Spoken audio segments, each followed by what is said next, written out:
Hey guys, welcome back to my channel, and it's Debsy, and place to be, it's Debsy. Bloop, bloop, that's me. Boop, Debsy. Hey guys, and happy Wednesday. This is my second take, because the first take, I said happy Monday. Happy Wednesday, everybody. I hope you guys are having a great day, if not a great day and a great week, at least a good day and a good week. Last night, I watched Real Housewives of Salt Lake City. And I'm going to count it down. I'm going to recap and rant about it for a little bit. But first of all, look, this, I want to show you guys. I'm going to push you guys back and I'll show you. Look, this is the sweatshirt that I was talking about before. Can you see it all? I don't know if you can. See? This is the sweatshirt that I wore to the emergency room. That is a one of a kind here in Westmoreland County. I don't know that anybody else is going to have it. It's the Melissa, it is the Teresa Giudice Christmas cookie rant about how she threw Melissa's sprinkle cookies away because her favorite is Pignoli cookies. So I thought since it is December and I'm recapping a Real Housewives show, I would wear this. Okay, so let's get right into the recap and rant about last night's Real Housewives of Salt Lake City. I'm going to tell you this. This is just my opinion, but this season is one of the better seasons of Real Housewives of Salt Lake City. Last season was an absolute bore. And I'm going to say right now, of all of the Real Housewives that are on right now, I feel like Real Housewives of Salt Lake City might be one of the better ones on right now. I'm gonna tell you what, I'm giving a lot of that credit to Monica. Like her or not like her, she's bringing a lot of drama. So let's get into the season. Speaking of Monica, I'm gonna give credit to Monica because when they were all getting ready to go away to Bermuda, listen, Monica went on national TV bleaching her mustache. I will tell you this much right now. I bleach a mustache. If I didn't, I would look like Tom Selleck. I mean, there are nights when I'm like, oh my gosh, I didn't take care of my mustache. And I feel like, I might be like El DeBarge or something. But I give credit to Monica for bleaching it on national TV. Okay. Let's talk a little bit about Angie K. The accessorizing is a little bit much when you accessorize around a zit. So she had a zit, she had a pimple right here, and then she put a patch on it or something to cover it, and she didn't like that, so she covered it with a rhinestone or diamond, and then put two others here. That looked ridiculous. Am I the only person that thought that looked ridiculous? That looked ridiculous. Also, heads up that one of the drama points in this episode is obviously going to be how Whitney is upset with Lisa. And that's because of how Lisa had treated her the previous week at Meredith's function. Remember, who was it? Her best friend, Sherry, had just passed away. And Whitney felt that Lisa really wasn't supporting her how she should be. So that's going to be a bone of contention. Also, once they get to Bermuda, they find out why the sand is pink. And that's because from what the parrotfish is shitting up. So whatever they shit up, it turns pink. Fun fact. And also, listen, when we're talking about ridiculousness, why is it that every one of these women, when they're out in the sun or even not in the sun, they have to wear these giant car windshields as sunglasses? Who is deciding? I swear to God, before the end of this season, I'm going to just try and find big giant sunglasses because I feel left out if I don't have them on. Okay, so the ladies arrive in Bermuda. They're in the van, and Meredith is sick. She asks the driver to turn up the heat. Heather says no. She's swaddled in in blankets all over. So Meredith's sick. Heather seems to think it's her coming off of her benzos. I guess everybody had taken like a sleeping pill, and maybe they think that Meredith forgot that she took one and took another one, and she was drinking. But listen, all Meredith wants is a room with a bathtub. Everybody knows she loves her bathtubs, but she's cold, she's freezing, and she is sick as hell. All she wants to do is to get into her room and take a nice warm bath. And she puts it out there, and she lets everybody know that, hey, I just want a bathtub. So the ladies get to the house, they look at the rooms, and then it's a free-for-all because, listen, on any girls' trip, it's like the running of the bulls when the women have to go and get their rooms. So everybody runs for the room. Everybody is well aware that Meredith wants and needs a room with a bathtub. So guess who doesn't get a bathtub? That's Meredith. Meredith does not get the bathtub, and nobody's willing to give theirs up. Like even Monica, who during the show is like, goes and checks in on her, and she's like, I'm not going to give up my bathtub. I'm not going to give up my room. Now listen, I think the two people that should have definitely gotten a room with a bathtub is Monica, because they're going there because it's her birthday, and Heather because she arranged this whole thing. Like she booked the house and everything. So I think those two should, but the other two, I mean, Angie could have given hers up. Well, she probably wouldn't because it's Heather, or because it's Meredith. I mean, Whitney could have, but she didn't. So Meredith goes to her room, and we find out a little bit later that the medic comes. They check her over. She's dehydrated. They hook her up to an IV. So the other ladies go outside to have a nice little spread of food, and they go outside. Whitney and Angie go down to the beach while Lisa and Heather sit outside and talk. Now, Lisa and Whitney are saying to the friends that they're talking to that they really haven't talked to each other since Meredith's event. Whitney is talking about how she feels like her friendship is making Lisa a better person. She's not as self-absorbed. They show a flashback of a couple weeks before that where Whitney and Lisa had done like the ice plunge, like the ice plunge for Special Olympics. And she's like, I feel very proud of her, and she's becoming a better person. She's becoming more self-aware.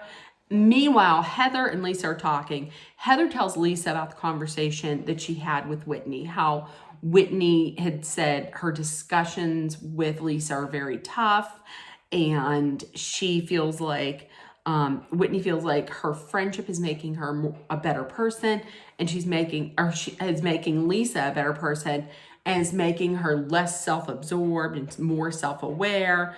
And Lisa doesn't understand how this is happening, because she says, me and Whitney don't have like these Tony Robbins deep discussions where she could be changing me. And meanwhile, the only person who could really change me would be like, that I would change for would be like Jesus or my husband. And until I see Jesus walking across the water, no one's gonna change me.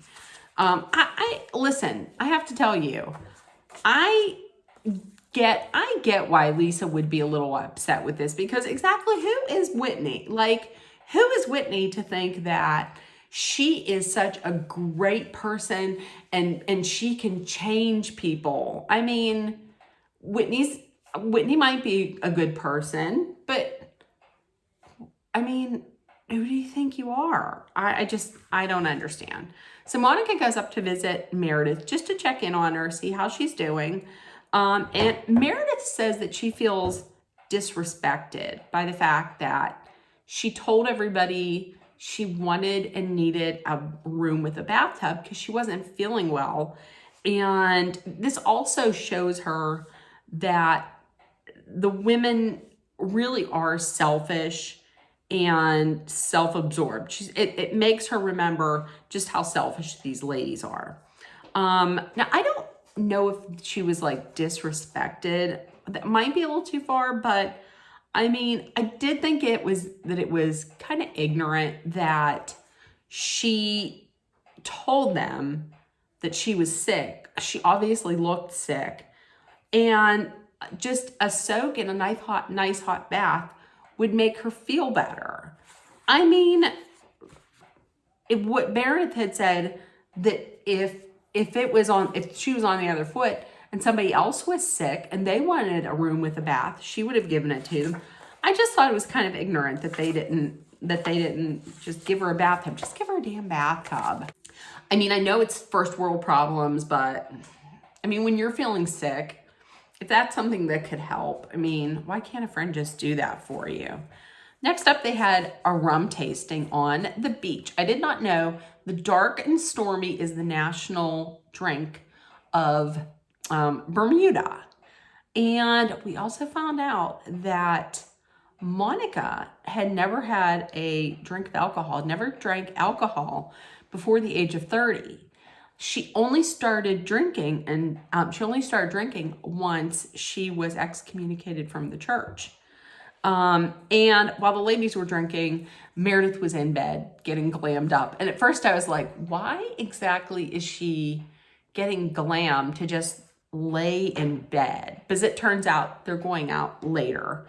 And Heather, we're talking about Meredith and the bath. And Heather's like, well, we don't have any time in our schedule for people just to lay around and take a luxurious bath. And that's when the producers cue cue Whitney in the bath taking a luxurious bubble bath. So, okay, the producers are working hard. So there's the drive to dinner. Everybody gets in the Sprinter van, including Meredith. That's when Meredith asks, who has a tub? Which one of you bitches has a tub? And everybody was like, I do. Everybody does, except for you, Meredith. Meredith is like, listen, I'm walking around looking like powder, covered in blankets in Bermuda, and you bitches can't just give me a room with a tub? I feel disrespected. And then that's when Angie, listen, Angie, I get it. You're working for that snowflake. You're trying to make yourself be known, and you're working to keep that snowflake. She inserted herself by saying something like, well, you can't be that sick because you made the comment about Heather spreading her legs when she brings home men or something like that. Listen, I guess Angie is thinking like, if you are sick, you can't be snarky. No, you can absolutely be snarky. Trust me, I know. You can be sick and snarky at the same time. Meredith fired back by saying, listen, you are the one who had said that Heather needs a room with 2 tubs, intimating that Heather would be bringing home some men. And then Angie just has to flow right into what else?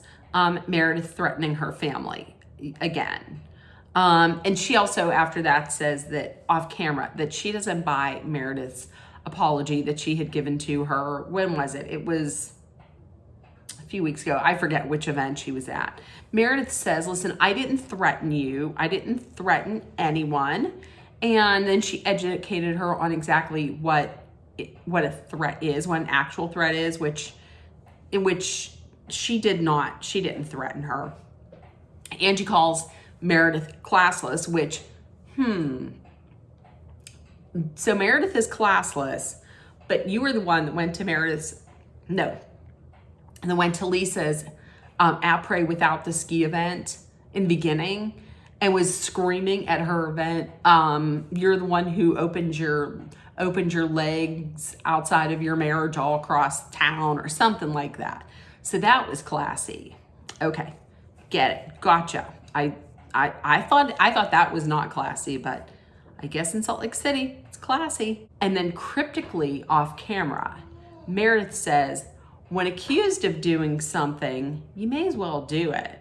Is that a threat? Keep this all in mind for at the end. Meanwhile, this whole time, it looks like Jonathan, the driver, just is trying to really honestly figure if he could quite possibly just drive them over a cliff. At this point, honestly, I don't know that I would blame him. Eileen is falling. So they get to dinner, and you can tell that this is going to be awkward from Jump Street. Lisa and Heather apologized to Meredith about, not giving her a room with a tub. And that's when Whitney goes in. Whitney starts off by saying that she told Lisa that she hurt her feelings because she didn't feel supported by her after her friend Sherry had passed away. Lisa apologized that her feelings were hurt.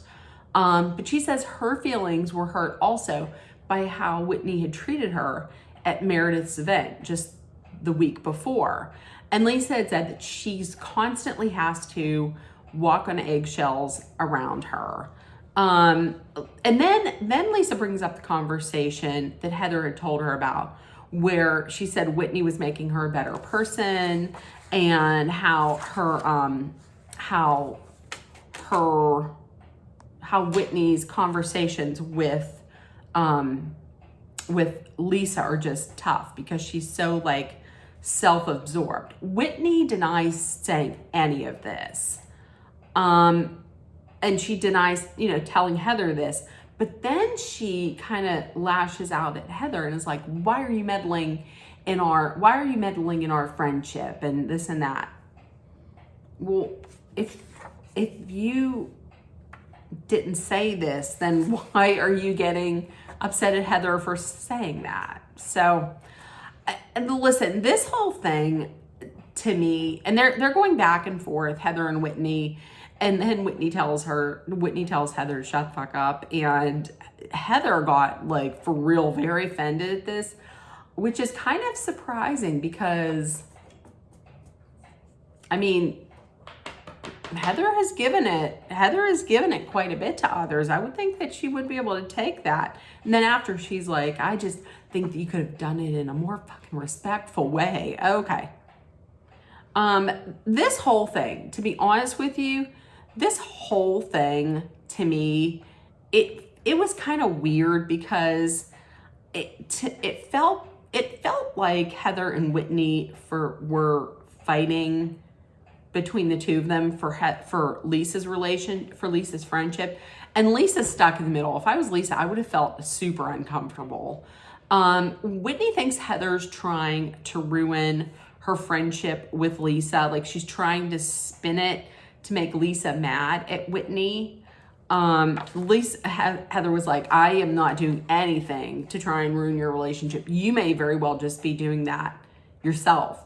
During this conversation, during this dinner, she said that in a confessional. This was the comment that made me think, what does that mean? Whitney says, you have no idea what me and Lisa's friendship is based on. And if you knew, then you would be triggered. I think it was Monica who was like, that didn't sound good. That doesn't. That sounded creepy. That sounded weird. That sounded odd. So they got home, and so they get home, and Angie and Monica and Meredith are talking. Meredith says that Angie poked at Meredith until she reacted. And then finally when she reacts, then she gets mad, and Angie gets mad. Meredith says she hasn't taken any accountability over any part of her behavior. So then Monica and Meredith are talking. And talk comes up about the Greek mob, the Greek mafia, and how Angie might be involved in it. Monica got a phone call from Meredith, and Meredith had said she had received random DMs from like this IG account about Angie, and she asked her to check if she received these DMs. Monica did, and they were like real shady shit about Angie and Sean and all these tax liens and bankruptcies. So Monica gets these messages, but Meredith didn't. And Monica was like, did you get these messages? Because I did. Monica's like, no, I didn't. And I haven't checked my DMs. Monica was like real confused because Meredith was the one who told her about the DMs. Now listen, I'm going to tell you right now, Monica, they're setting you up again, okay? You did the dirty work for Whitney whenever Whitney wanted all those rumors out there about Sean and his alleged behavior in the streets. And now, I'm telling you, Meredith is doing to you. You better watch out. It's going to come back at you. And Meredith had said in confessional, she said, no, she said it to Monica. She said, listen, I'm just saying, you do bad, it comes back to bite you. So who sent these DMs then? Listen, I think it was Meredith. All of a sudden, she don't know anything about it. So this is going to be brought up next week. And I'm just telling you, they did it before to you, Monica, when Whitney wanted you to say something about these, these rumors that are out there about Sean and his alleged boyfriends. And now you're falling for it again with Meredith and the Greek mafia. This should be good. This is going to get good. So if you watched in the comments, please let me know. Also in the comments, let me know between Heather and Whitney, who do you think would take it in a fight? Who do you think would the winner be? I don't know. I was going to go with Heather because I think Heather manhandled Whitney before. But then Whitney said that she takes jujitsu and something else, and she could like fuck her up real quick. So I don't know. Let me know. Let me know what you think in the comments. And I am late for a date with the ladies of Real Housewives of Beverly Hills. Oh, and it's the weed party, part 2, the weed dinner party. So if nobody told you yet today, I love you. You're loved, seen, and heard. Please make sure that you put love, kindness, compassion, acceptance, hope, and positivity out there. And please take care of one another. Please be aware of your surroundings and stay safe. I love you guys, and I will see you tomorrow. Bye, guys.